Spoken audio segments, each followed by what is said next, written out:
Hi everybody, good morning, good afternoon, and good evening to you all, and welcome to this presentation on Reimagining IoT Deployments with CircuitPython. Now, admittedly, this title is a little ambitious, but considering the new hardware and the new features we're going to show off today, I think you may actually agree with that statement by the end of the hour. Now, I need to start by thanking you all for joining us on this day of celebration of CircuitPython. Full disclosure though, what you're watching now is actually pre-recorded. I know, kind of disappointing, but I'll be honest with you, a couple of us are on vacation today, so we couldn't actually pull it off live. However, this also means there won't be any demo failures today, so this presentation is going to be very much on point. Now, even though this is pre-recorded, we do have some Blues Wireless folks on the line hosting this call, and they are available to answer any and all questions you have. Just use that Q&A panel provided and ask your questions throughout the webinar. You don't even have to wait to the end, just ask them as they pop into your head. Now, if you miss any part of the webinar, or if you want to share it later, rest assured the webinar will be made available on YouTube and you'll get an email with that notification. But anyway, here's my plug to check out all of our video content on YouTube. And of course, click to subscribe to the Blues Wireless channel at this URL. You'll be the first to see any and all new video content and the video tutorials that we post there. Okay, on to the presentation agenda. So we have a loaded schedule for you today. In no particular order, we're going to cover how you get started with CircuitPython on the Blues Wireless Swan. This is our own microcontroller, which is the most extensible feather-compatible microcontroller on the market today. We're also going to look at wireless IoT with CircuitPython. This is what we're all about here at Blues, so we're going to talk about, really quickly getting running with cellular IoT. We're also going to walk through a real CircuitPython project, which is focused on indoor asset tracking. So how do you track an asset indoors without GPS? And we have new, like being released next week, brand new hardware from Blues. We'll be introducing a new feather-compatible carrier board, which is called the Note Carrier F. And along with this new hardware, we also have a new service to demo. We call it Outboard DFU, and it represents really a new way of remotely updating firmware. So let's do some intros, starting with myself. My name is Rob Lauer. I'm Director of Developer Relations here at Blues. Joining me today is TJ Van Tol, who is a Principal Developer Advocate. And we're also pleased to have Zach Fields join us today. Zach is our staff DevX engineer. It's a good crew, so I know you're in for a real treat today. So to kick this off, let's kick it off with wireless IoT with CircuitPython, specifically Blues Wireless, and what we're all about. Why are we doing a webinar on CircuitPython?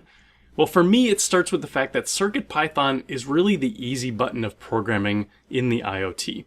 And Blues Wireless is working towards becoming the easy button of wireless IoT. So our goal in this industry is to provide hardware and services that really back up our message of making wireless IoT easier for developers and more affordable for all. What does this mean from a hardware perspective, though? Well, the note card, as you'll see today, is the core of what we provide. It is a low-power system-on-module. It measures a tiny 30 by 35 millimeters. It does have that M.2 edge connector at the bottom there for embedding in any project. There are both cellular and Wi-Fi variants of the note card. The cellular includes a GPS module as well. The cellular note card does come prepaid with 500 megabytes of cellular data, 10 years of global service. You can top up note cards with more data and more years of service as needed. And the API, the way you interact with a note card, is all JSON. So gone are the days of those archaic AT commands that you used to have to use to manage your cellular modem. We also have SDKs available for Go, Arduino, and C, and of course, we have a Python SDK that's compatible with Python, MicroPython, and CircuitPython. So that's what the note card brings to the table for wireless IoT. Just as importantly, though, you should know what you don't need when you choose the note card. You don't need your own SIM or mobile plan. The note card comes with an embedded SIM, and as mentioned, 10 years of service. Likewise, to work with a cellular radio, you don't issue those AT commands or you're not managing your cellular connections manually. It's just JSON-based API calls. You're not rolling your own security, so the note card includes an integrated ST-safe secure element with hardware crypto. It's got a hardware random number generator and a factory installed certificate that's actually provisioned at chip manufacturer. For firmware updates, we're going to cover this today, but you can update note card and host firmware over the air. And of course, there's always some type of power management you're doing with any given solution, but it's good to know that all the components on the note card are low power by default, as are the default configs in the note card firmware. And finally, as you'll see today, securely sending data to your cloud endpoint is baked in and quite simple. Now, to make it easier to use your note card when you're prototyping, or frankly, even when you're ready to deploy in a more permanent solution, we provide carrier boards called note carriers. These are development boards that allow you to snap in a note card and connect it to virtually any solution that you can dream up. Now, the first one is the one I'm most excited about. The Note Carrier F is coming out next week, and it includes a Feather-compatible MCU socket. It has quick ports on there as well for peripherals, and is really the gateway to our new remote DFU feature. I'm super excited about this board, if you can't tell. Moving on, the Note Carrier A model includes headers that let you hook it up to any microcontroller you want and has some convenient onboard antennas. And the B is a small form factor note carrier. And the Note Carrier Pi, it's a Pi hat that lets you work with any Raspberry Pi compatible single board computer.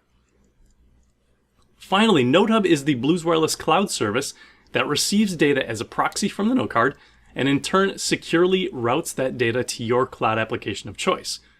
Also within NoteHub, you can manage fleets of devices. As mentioned a couple times already, you can update both microcontroller and note card firmware over the air. And NoteHub is also, it's really all about securely transmitting data both from the note card and to your cloud. And I mean secure as in data is actually transferred off the public internet via private VPN tunnels and can optionally be encrypted. So there's no certificate management, there's no key rotation required on your end. The note card knows exactly where to go as soon as you turn it on. So again, everything with the note card and with NoteHub is JSON in and JSON out. As an example, if you want to get your note card's GPS location, you simply call the card.location API, and it returns the requested location. The rest of the APIs, they're all set up very similar to this, and we'll see today how we issue these requests with the Python SDK. Now, to help visualize where the note card and NoteHub sit in your IoT solution, let me walk you through this diagram quickly. So you bring your microcontroller or your single board computer like the Pi, you use your sensors, you bring your programming language, which today of course is CircuitPython. You're going to compose packets of JSON data that we call notes. These notes are queued, they're stored on the note card, and at a cadence you specify, they are securely synced with our cloud service, NoteHub. Now, we don't want your data to live on NoteHub. We want you to route that data out to your cloud application of choice, meaning a big cloud like AWS, Azure, or Google, or an IoT optimized provider like Datacake, which is actually what I'm going to be showing off today. Now, it's important to note that you can actually reverse this process. You can send data back to a note card or to a fleet of note cards for use in, say, remote control situations. Okay, with that, let's look at some of this in more detail, in action, if you will, and dive into CircuitPython a little bit more. TJ is going to take over now, and I'll be back later to dive into that asset tracking demo, which I think is pretty cool. And then Zach is going to show off the new device firmware features. Cool. Yeah, thanks, Rob. My name is TJ, and today what I want to do is start by showing you some of the hardware that we make at Blues. And then I'm going to switch over and show you some demos of how you can use that hardware to build some really awesome stuff with CircuitPython, which is why we're all here today. So we're going to focus on the demos, but first we're going to switch over to my other camera here and look at what some of this hardware looks like. All right, so you're seeing a couple different pieces of equipment here. The first is our Blues Wireless note card. Now the note card is about 30 by 35 millimeters. It's a system on module, and it's a component that we designed to be embeddable into just about any IoT application through this M2 edge connector that appears on the side. To make the note card easy to embed, we also make a series of what we call note carriers. Note carriers are companion boards, and we really designed them to just be easy to slot in a note card and just start building and prototyping cool things with. So you'll see that this note carrier has JST connectors for solar and LiPo batteries. It has two quick connectors here on the side for quick peripherals. And most importantly, this model in particular is called the Note Carrier F because it also has these feather-compatible header sockets on the side. These sockets are perfect for taking a feather-compatible microcontroller and slotting it in and using it alongside the note card. Any feather-compatible microcontroller can work with the note card and the note carrier, but this one in particular is one we make at Blues called the Swan. We like the Swan because it's extremely extensible, it exposes a lot of different pins you can use, it has a lot of RAM, and as you'll see in a minute, it also makes it easy to run CircuitPython. The last thing I need to do is attach an antenna to the note card, so I have this dual GPS cellular antenna that I am going to attach. And when that's done, I have this piece of hardware that I think is incredibly powerful. I have the note card, which allows me to do cellular, so this device has connectivity anywhere within cellular range. I have access to GPS through the note card as well. I have all sorts of options for extensibilities, all these pins. I have lots of different ways I could power this through LiPo batteries, through solar. I have a micro USB connection I could use here as well. I have spots for quick peripherals. And I can drive all of this with CircuitPython. Another cool thing about this setup is all of what you see here comes in one package on our shop.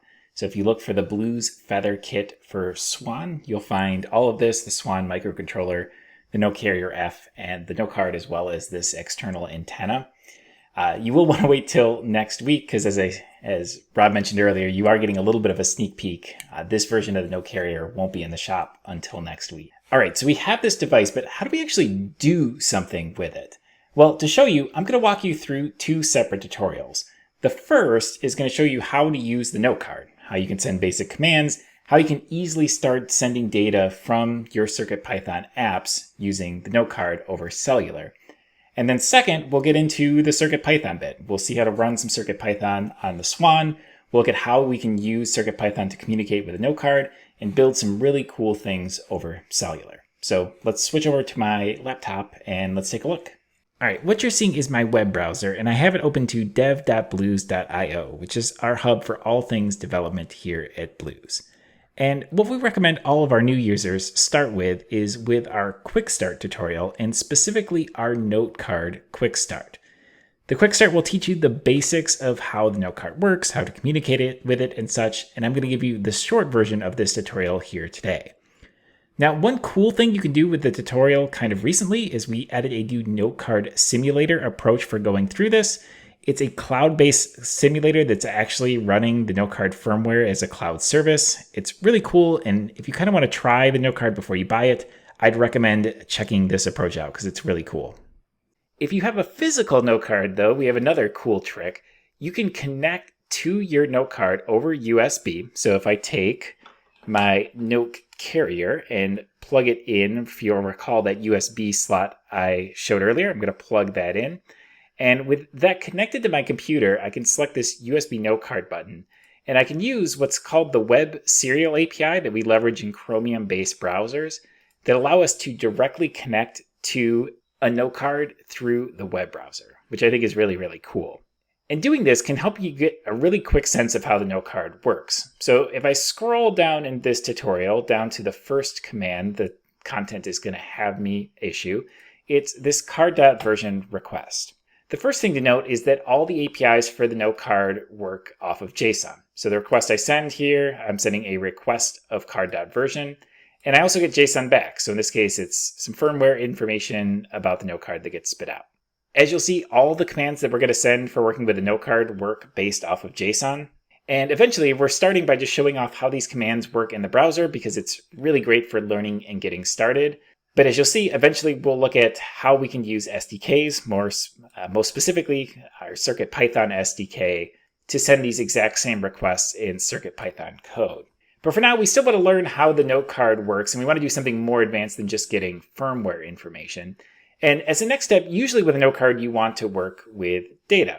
Maybe that's sensor data, maybe that's GPS data. But in any case, usually you want to send data. And to do that, you'll next need to set up NoteHub. NoteHub is the secure backend service that the note card knows how to communicate with out of the box. As a next step, you'll need to set up a NoteHub account. It's completely free. and build a new NodeHub project. So I'm going to create one for us today, and I'm going to call it CircuitPython Day because it is CircuitPython Day after all. And after this thing gets created, you'll see that I'm going to get this identifier, which we call a product UID. You can just think of it as an ID for a unique project in NodeHub. And I need this unique product ID because the next command I'm going to need to run, if I scroll down a bit, is this hub.set command. And what this is going to do is associate my physical node card that's sitting on my desk with a specific NodeHub backend. The next command I'm going to run is called hub.sync. Another cool feature of the node card is the node card is designed to be very low power friendly by default. And so by default, all transactions occur locally within the node card, any data you accumulate and whatnot. And that data gets synced either at an interval that you configure, or you can run an explicit hub.sync request, which will take any changes that have occurred locally on the node card, sync them up to the cloud and vice versa. So after running this hub.sync, I can go over and view the devices on this project, and I now see the device that we just configured. And now that we've made this association, so now that our node card knows which backend to speak to, we can start working with data directly.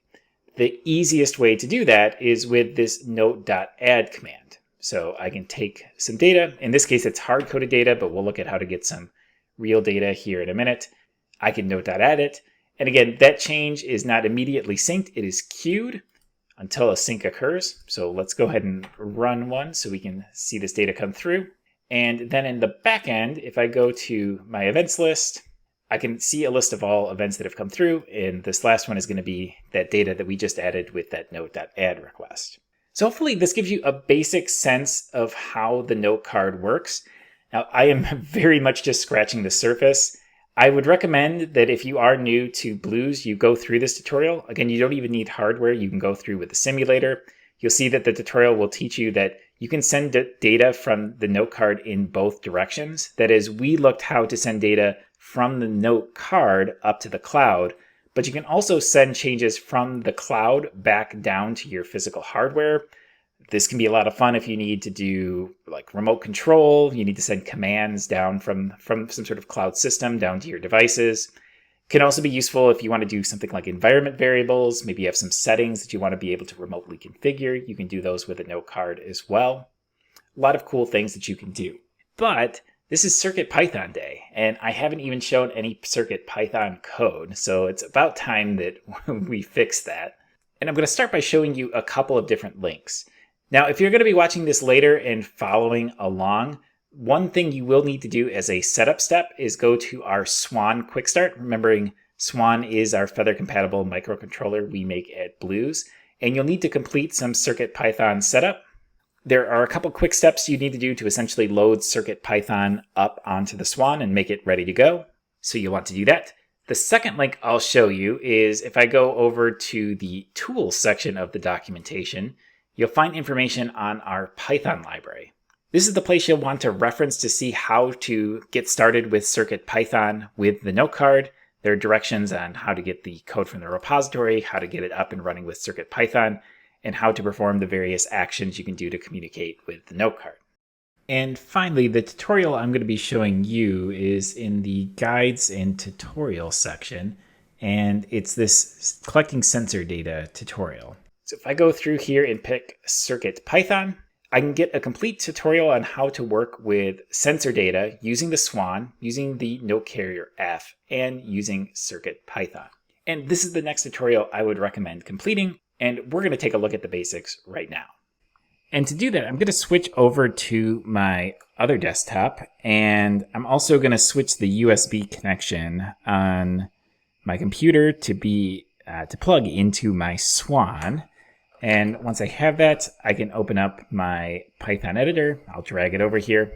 And you'll see that because I completed the quick start, because I set up CircuitPython on the Swan, I'm now running CircuitPython on my Swan board. I can open files from here. So I can open from the CircuitPython device. Right now it's pretty basic. I get the very, very exciting hello world that I can run. So this shows that it works, but not super exciting. To make this a little bit more exciting, I'm going to open up my file system. And for my lib, I'm going to drag in two different libraries. The first is the NoCard SDK, the one that we looked at the docs for just a minute ago. And the other one is just a small little library that the tutorial has you use that gives you an API for using the NoCard's onboard temperature sensor. And essentially, what I want to do is show you how to write a quick script that takes regular readings from the temperature sensor and uses the NoCard to send those readings over cellular to the cloud, where you could then do more interesting things with them. To do that, I'm going to paste in some code, and then we'll talk about what this code is doing. Make this a little bit bigger. After the imports, the first thing that happens is we set up the NoCard over I2C. This is code that you can very much just copy and paste from the documentation. It's just a very much a one-time thing to tell the CircuitPython device how to communicate with the NoCard. And from there, you're going to see some syntax that looks very similar to what we just did in the browser. You'll see that we again do a hub.set command, and then using the NoCard CircuitPython SDK to essentially commit this hub.set command to the NoCard. Then later on, we have a loop. We're going to use the NoCard's onboard temperature sensor to get a temperature reading. We're going to print that thing out. And then once again, we're going to use another command that we just looked at in the browser, a note.add command. Except this time, for a body of that command, we're going to put in the real temperature that we're grabbing from the NoCard instead of a hard-coded value. We're also going to set this sync flag. This is a little shortcut that if you want to, instead of running an explicit hub.sync, you can set this flag and have the NoCard immediately sync this data once it receives it. Once again, use card.transaction from the NoCard SDK to commit this to the NoCard.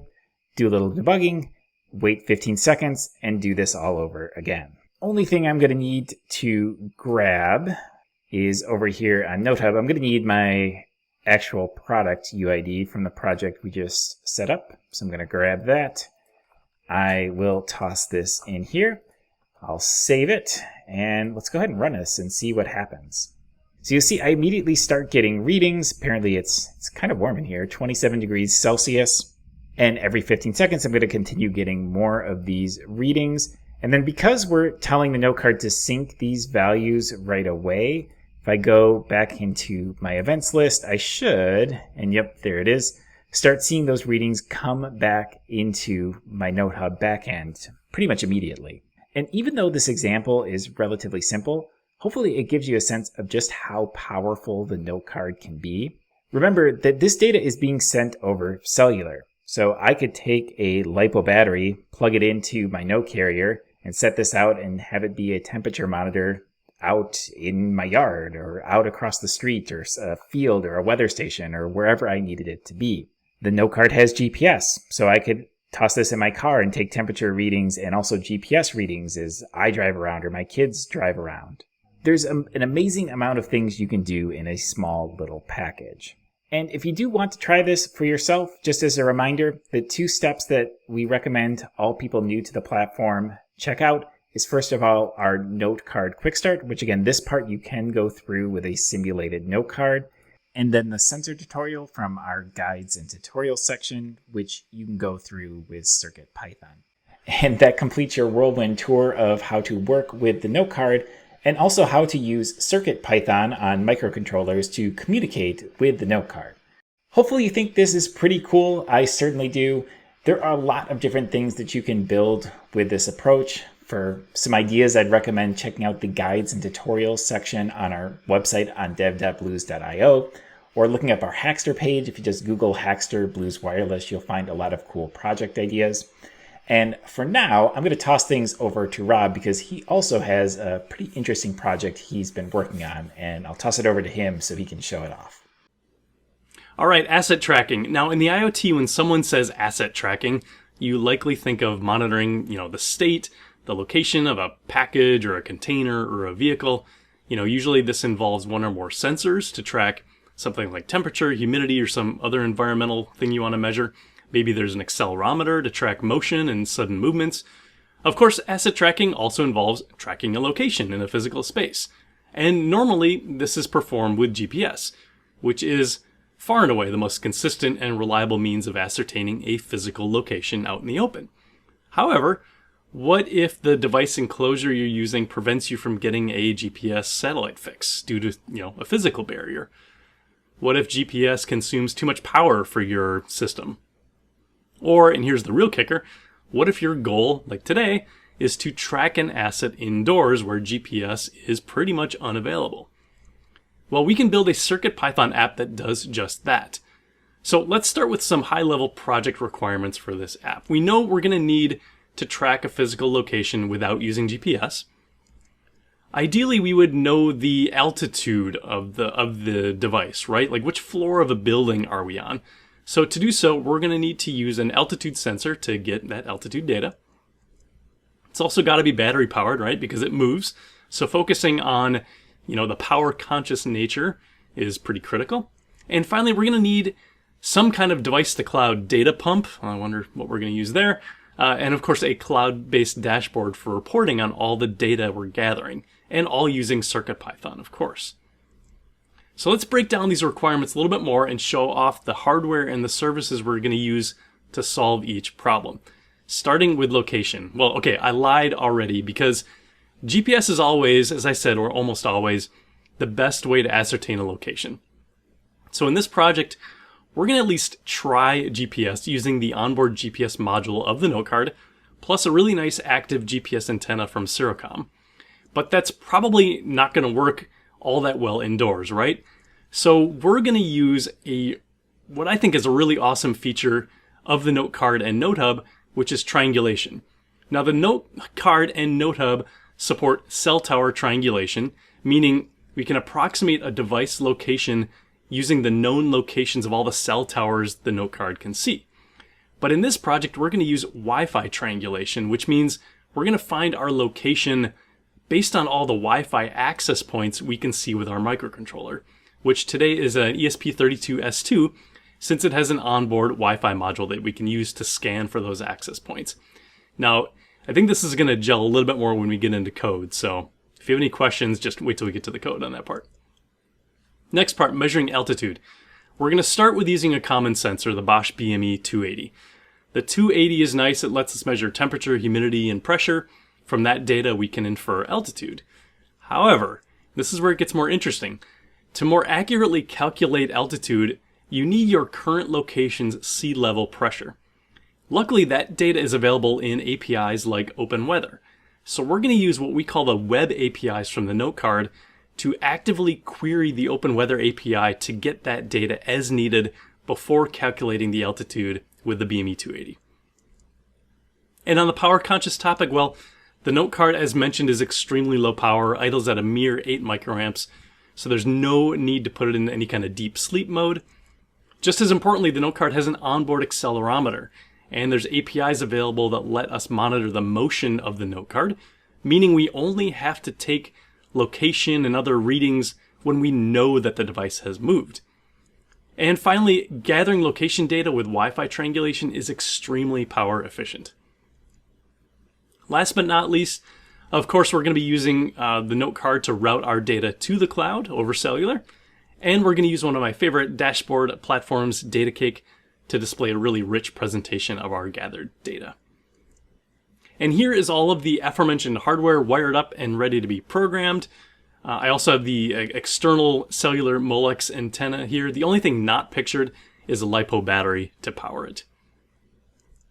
So with those requirements and the hardware in mind, let's walk through the code and then take a look at our DataCake dashboard. Okay, so here we are in VS Code, and the first thing I want to talk about are the third-party libraries that we need for this application. The first is NotePython. This is the aforementioned Python SDK for working with the note card.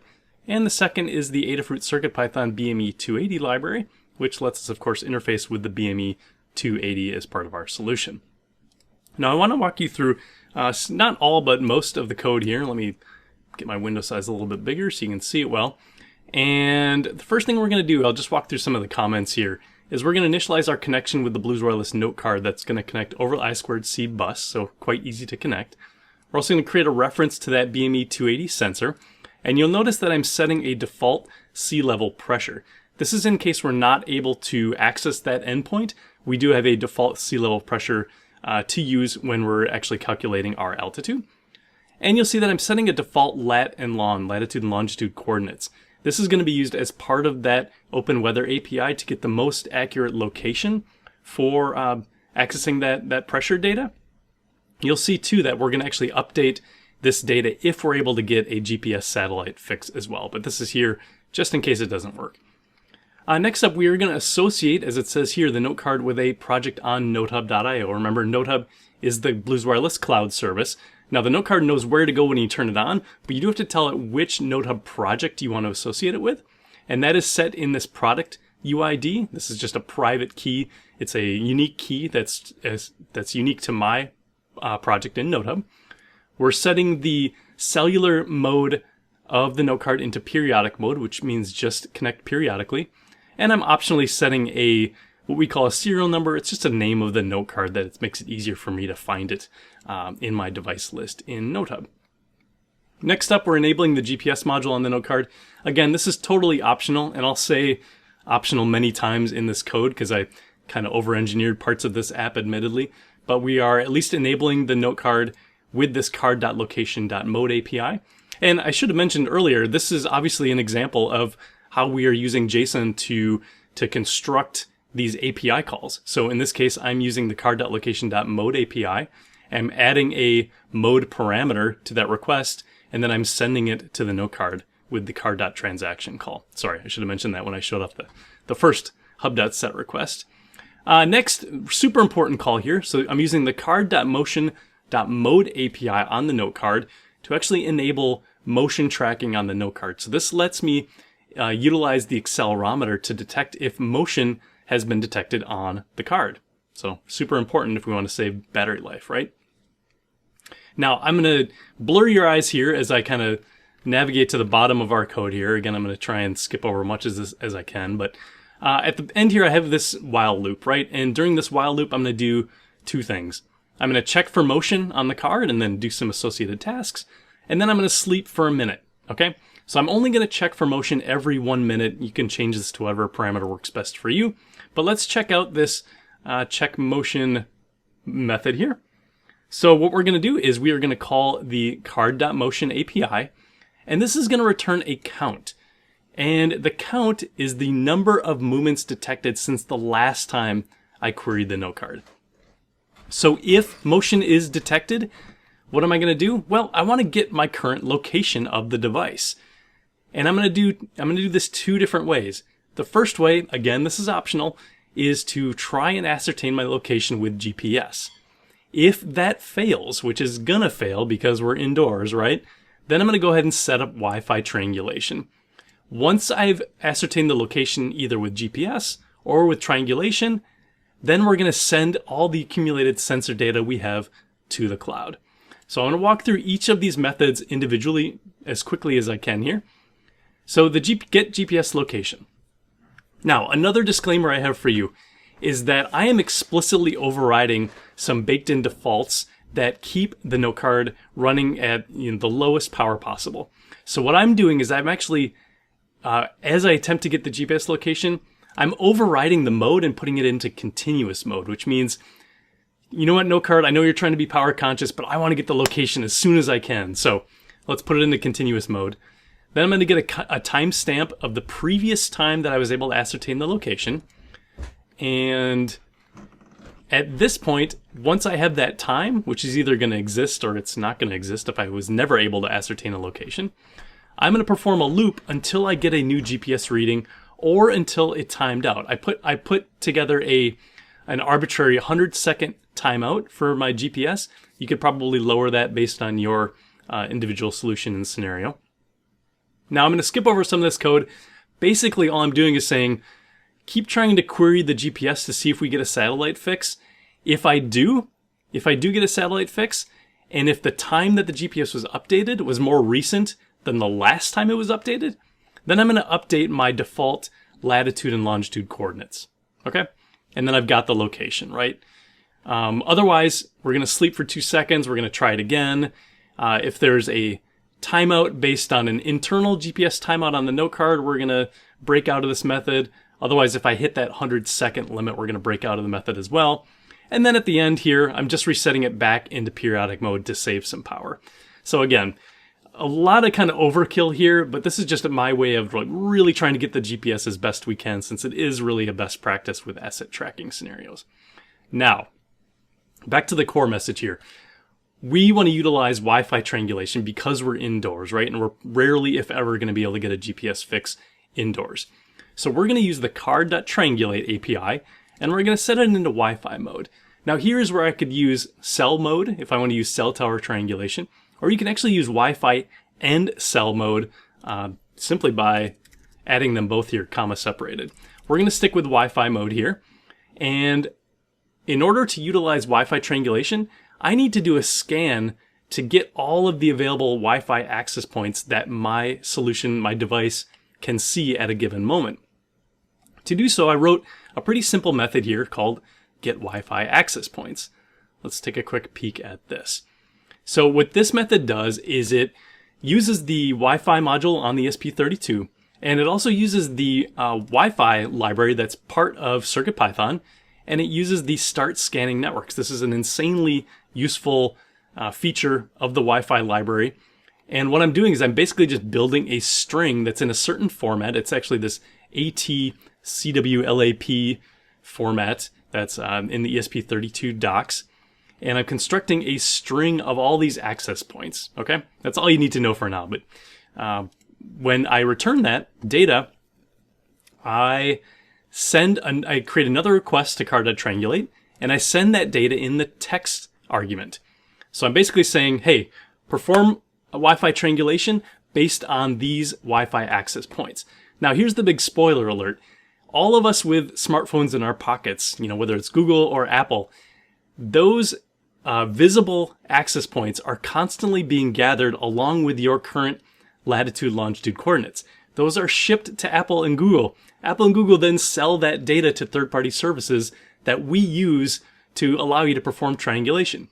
It's a little bit creepy privacy-wise, but we're not really, you're not giving away any data that's not already public. But just so you know, that's kind of how it all works at a very high level. So once we've either performed GPS or Wi-Fi triangulation, the next step is to kind of gather our sensor data and send it to the cloud. First thing I'm going to do in here is get, again, that updated sea level pressure. And there is a method here called get sea level pressure. And let's take a quick peek at that. So this, again, is going to use those web APIs provided by the note card to let us query a third-party endpoint. And I'm going to kind of gloss over some of this here. You can certainly read over the code later as soon as I publish this project on Hackster. But we are effectively going to call the OpenWeather API and get that latest pressure reading. So I've got an endpoint set up, which I'll show you on the server in a second. What it's going to do, it's going to send my current lat and long coordinates along with a private app ID. It's going to use the web.get API, and it's going to call a specific route that I've created in NoteHub, which again, I know it's confusing now, but I'll show you it in a second, and return the pressure. Okay, return the pressure from the main object from the response. All right. Once I've got that updated sea level pressure, I can update my BME 280 with that pressure. I can let it sleep for a second just to make sure it's registered. Then I can construct the body of my note. And again, remember, the note is just a JSON payload, and the body of my note is some arbitrary JSON that I'm sending. Now, to be extra careful, I'm going to get 50 consecutive readings from my sensor, and I'm going to gather temperature, humidity, pressure, and altitude. So I'm going to do that 50 times with a short 1/10 of a second sleep between each reading. And then I'm going to gather the median data. This will help me eliminate any potential outliers if there's like a freak event that happens in one of the readings, and make sure my data is as accurate as possible. Frankly, that's about it. I'm then adding all that data to my note body. I'm performing two other API calls to my note card. One is to get the card voltage. This just lets me get the latest battery reading from the voltage reading from my battery. And I'm also calling the card.wireless API, which gets me some basic information about my cellular connection. So I can report the bars, which we all know, we're familiar with that on our phones, and the RSSI value, which is another way of measuring the quality of the cellular connection. Then what am I doing? Well, I'm calling the all-important note.add API, which says, hey, add this data to this note file, as we call it, called indoor_tracker.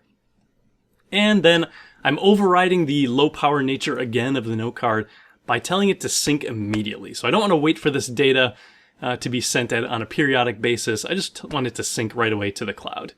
And frankly, that's it. That's all of the code that's involved with this project. Now, let's pop over to the browser so we can look at a couple other really important things. Let me jack up the size here a little bit here. This is NoteHub, so this is my indoor asset tracking project. And what you can see here are a list of events. These are those indoor tracker events that I showed you before.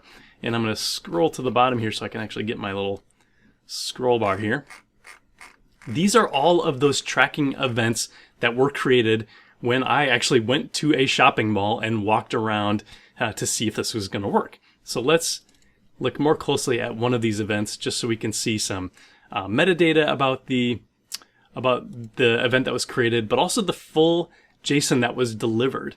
Now this is really important. This is what's really cool to me. So remember the body of the note file that I created? Here's all the data. So we can see the altitude, the humidity, pressure, all that kind of good stuff. And you'll also notice what is listed as the best location type. And it says triangulated. That means that we're going to assume, thanks to NoteHub, that the best location is this triangulated location. And we can see the details of that triangulated location in these try_parameters. So you can see the lat long that was calculated based on those Wi-Fi access points. And what's super interesting to me is to see that 17 Wi-Fi access points were available when I did that scan. That's kind of fascinating when you think about, walking around something like a shopping mall, how many public access points are available. And so that's kind of the basic structure of NoteHub. Now remember, we don't want your data to live on NoteHub. We want you to route that data out to a cloud endpoint. But before I show you that, I want to show you that open weather route, because remember, I had to use the note card to query a third-party API to get that sea level pressure data. This is really all that's involved with creating that route. I specify a URL, and I specify an alias. I need to know which route to call. That's it. That's all I had to do. The rest is in code. Finally, I have a data cake route, which I can't show you because it's got a private key in there, but I can show you roughly how it was created. So I created a route. There's all sorts of different route types you can create. There's Snowflake we recently added and all the big clouds. For data cake, I just have to use a general HTTP request response route, and I plug in the URL. I can optionally add some authentication headers if I need them. I can limit the rate, how frequently I'm sending data.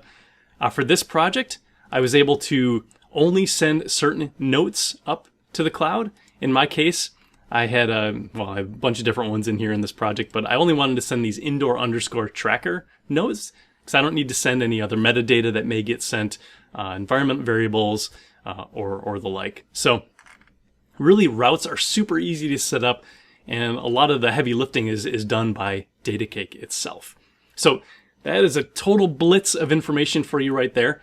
But let's take a look in our DataCake dashboard to see how gorgeous our data actually ended up looking. I love this platform. They make it really easy to create a lot of really engaging widgets and dashboards that you can share publicly. And this is the outcome of my project, really. So the top row here are just the most recent readings of the temperature, altitude, pressure, humidity, and voltage from the battery. More importantly is the location. You can see here that I was in West Town Mall, which is our big shopping mall that's near my house. And you can see the individual points when I was inside the mall where the note card was able to use Wi-Fi triangulation to ascertain its place in the world.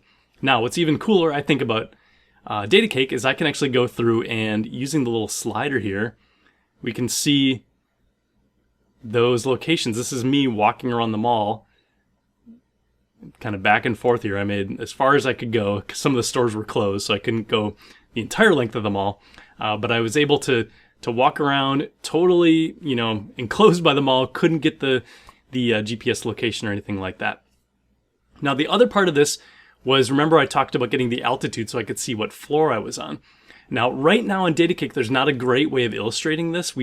They are going to have a way to do this in the future, but for now, we can simply juxtapose this or correlate the data from the location data with my altitude trends over here. So we can see that as as these access points were being calculated and my data was being sent to the cloud, we have a bunch of altitude readings here, and you can see they all stay relatively similar. So this was great to see. So I was getting some relatively accurate altitude readings. So I could tell that I was on, 310 meters, basically you round up to 310. Now, if I had gone up to another floor, that's probably another, in a mall, another 5 meters or so, maybe a little bit more than that. So we could really easily see which floor we were on in a given building. So all in all, super happy with this project. Again, I will have a full write-up available on Hackster in the next week or so if you want to check out our page there. Hi, I'm Zach. I've got a CircuitPython Day surprise to share with you, but first I would like to share some of my own uninspired CircuitPython code. I know it's hard to believe, but I was able to write this all by myself. It is 12 lines that we all write first. And what does it do? It blinks an LED on and off and on and off. Okay, why am I sharing this? Well, because I have a riddle. How do I keep the same functionality but add 1,000 lines of code that I don't really care about? Well, the first thing that pops to my mind is that I could add over-the-air firmware updates, because that is a monstrous nightmare to have to tackle. And what does it really do? Well, it would allow me to swap firmwares. But what do my firmwares do? They blink LEDs. So you can see the problem that there's a bit of a mismatch with my skill level and what it takes to hot swap firmware in CircuitPython, as well as pulling it out of the ether over wireless or cellular. It almost seems impossible given my skill level. Well, that's the surprise. This is actually for just this audience, and it isn't really ready for the public yet, but we'll be releasing this fall Outboard DFU. Well, what is Outboard DFU? Well, it's when you take the note card and let it do all the work. All the complexity that is required to do over-the-air firmware updates is wrapped away in the note card, and then you can develop your CircuitPython skit like this one, or sketch like this one. It's 12 lines long, and if I want it to blink twice as fast, I just need to know how to divide the timer by 2. And that's all I had to learn additionally to get this done. And I know you're saying, now Zach, surely I'm gonna have to, maybe I don't have to put all that complexity here in my CircuitPython script, but you'll catch me on the note card, right? Wrong. It's actually incredibly simple. By adding a single JSON command to the configuration of the note card, we can enable firmware DFU. Let me show you, or over-the-air DFU. So it's actually so easy, I'm gonna go ahead and do it live just so you can see it go. So let me pull up a browser real quick. Here we go. I'm gonna just restore this. So this is our developer website. I'm gonna use it, and it's in browser terminal, to connect to the note card. So just click the button, here's my note card, I connect. I also saved the commands for the configuration so I don't mistype them here, because I can't type when someone's looking at me, so I'm sure with all you guys looking at me, there's no way I'll get it done. So we come down here, we paste this over. What does this little command do? I'm gonna try to drag it up so you can see. All it's saying is a hub set, which is to tell the note card how to behave. It is the product, which is my CircuitPython Day project, whatever. And the mode is continuous and sync true. Those just keep me quick connected to the internet, so this demo can go kind of quick. So this one doesn't have anything to do with DFU. That's the one line command that it takes to get this connected to your NodeHub account, and that's all. And then let's flip back over and we'll grab the second one. What does the second one do? This is the command that enables DFU. So what is it? It's request card DFU. Name is the architecture of the chip that we plan to DFU, so it knows how to handle everything. That's an STM32. And we're going to go ahead and turn it on. So hit enter. Ta-da! That's it. Like, it's actually that easy. So 2 lines of code, and now I'm an over-the-air firmware updater. That's all it takes. I'm telling you, everything is buried inside the note card, and you just get to ask it to do what needs to be done. I'm not having to adjust my skill from a 12-line CircuitPython guy into like a 1200-line CircuitPython guy, and this is perfect for me. All right, so how's that working? That's a great question. So first, let's talk about how CircuitPython works. It's comprised of 3 main components for those who don't know.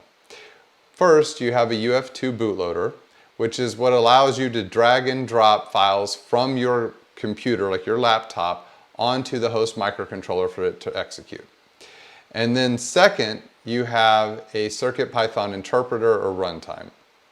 That is a C binary that we take and we place in the memory that the bootloader will point to and bring up.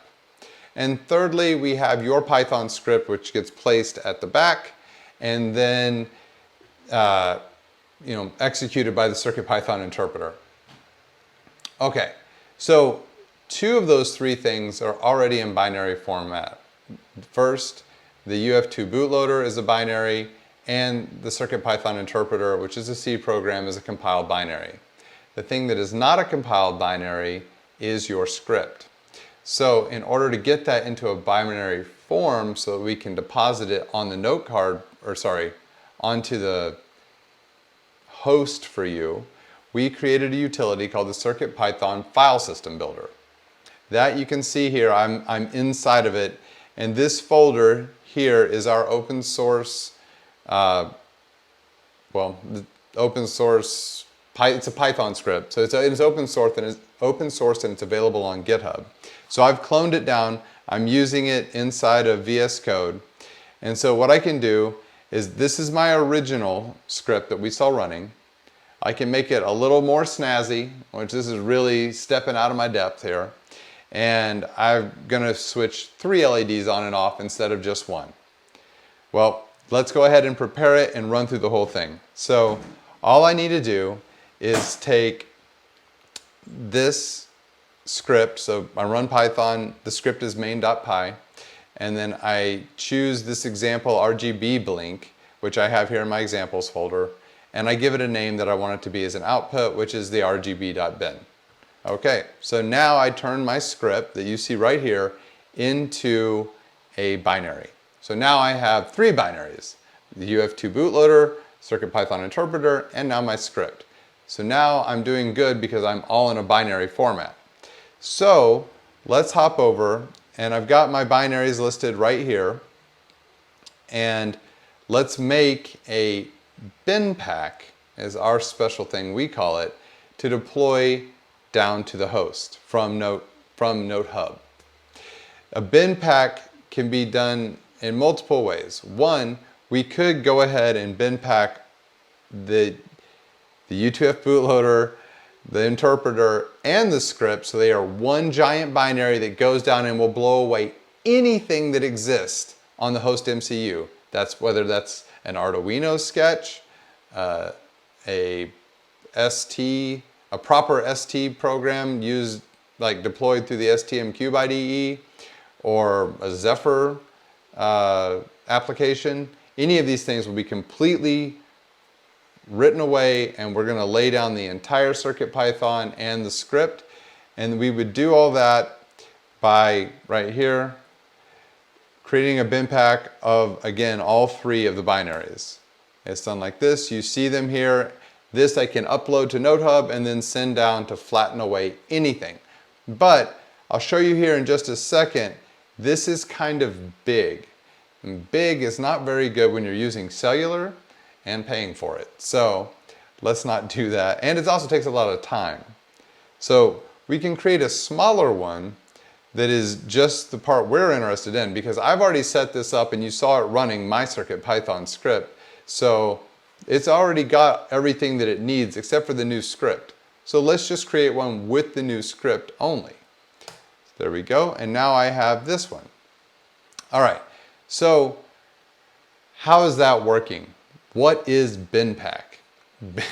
BinPack is a utility that we wrote to facilitate this very thing. And I've got a little diagram here. Let me grab it. Okay, so let's see if I can get this in focus. Here you are. So if you think about it, again, you have these pages of your memory. BinPack can it can collect and target different pages. So this page is hex 8000000, and the runtime is 801000000, and then your script is at 8100000, a whole bunch of them. But what we're going to do with our smaller BinPack is we're going to target just the page of memory that we wish to erase, so that we don't need to format the entire host MCU and save us a little time over the air. So, okay. Now that we have that, the next step would be to take it and put it on Note Hub. Let me pull that up. Here we go. So we'll go down to our Firmware tab, and we're going to add this firmware so that we can send it down to the device. So we choose a file. We'll go to, let's see, where was it? It was in Development and CircuitPython. And here's our BinPacks right here. I believe the smaller one is the one that we want to do. So we have one that's 22 kilobytes and one that's 462 kilobytes. So obviously we want to stay away from the big one, and we want to get the small one. Like I said, this goes fast and it doesn't use all of our prepaid data. So let's go ahead and select that one, and we'll say that this is our RGB blink sketch, and it is for